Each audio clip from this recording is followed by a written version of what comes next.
This morning, family members of Dallas officer Jacob Arellano are faced with the tough reality of pulling funeral arrangements together for their loved one. This is the procession from yesterday where fellow officers on the force paid their respects. And now they have to move into another day knowing they're missing one of their own. Yeah, our Chris Sadeghi is live in Dallas near Officer Arellano's memorial. And Chris, safe to say it has been an emotional 24 hours for those who knew and loved him.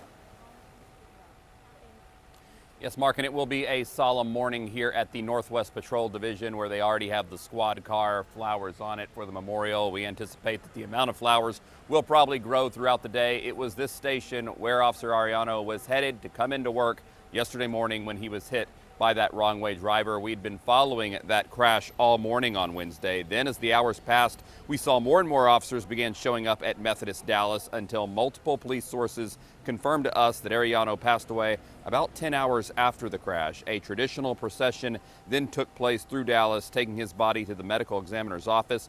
We've learned that he was a 3-year veteran of the department, a father, boyfriend, even had a twin brother who is also an officer for DPD. An emotional chief, Eddie Garcia, said Arellano's colleagues first knew something was wrong when he did not answer during morning roll call. Officer Arellano's name was called like it always does at the start of a shift. Only Officer Arellano didn't answer.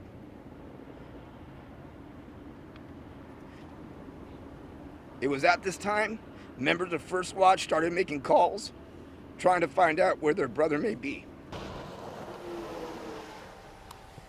He was in his personal car headed northbound on Spur 408 near Keast in the middle lane when he hit head-on with the wrong-way driver, causing Arellano's SUV to then be hit by a tractor trailer and cause it to roll several times. Now, the wrong-way driver was taken to Parkland Hospital for treatment for their injuries. We do not have an update on their condition, but we were told that a blood draw did take place, and according to police sources, it came back nearly 3 times the legal limit. Now, coming up in 30 minutes, we're going to have more on what's being done to stop these wrong-way driver incidents that we see all too often. But for now, I'm going to send it back to Suzanne Bruner in the studio, who has more on the reaction from around the area to Arellano's death.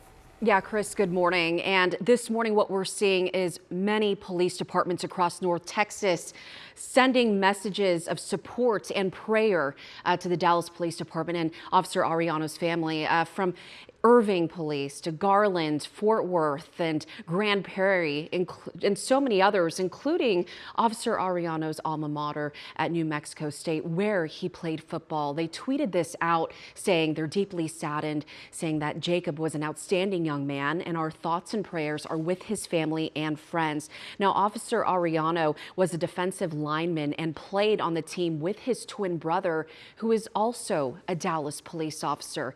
This tragedy is painfully familiar to Kathy Penton. Her son, DPD officer Mitchell Penton, was killed last year by an alleged drunk driver. He was 27.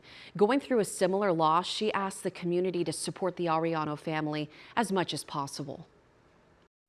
Not to forget him, not to forget his service, and not to be scared to ask about him to the family. A lot of times people don't want to ask us about Mitchell because they don't know when something's going to trigger tears or whatever it may be, but to know that people are thinking about him and have a story.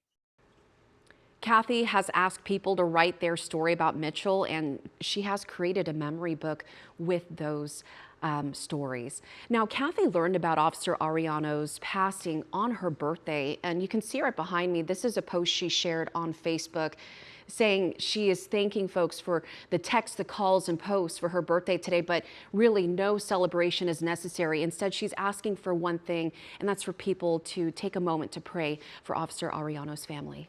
Mark and Kara, I'm sending back to you. Yep, and that doesn't cost a thing. Thank you, Suzanne. From reaction to the latest in the investigation, you can find the information we're working to get you at WFAA.com. And of course, as soon as we have any updates, we'll bring them to you on air and online. We're going to have more on Officer Arellano's life throughout daybreak.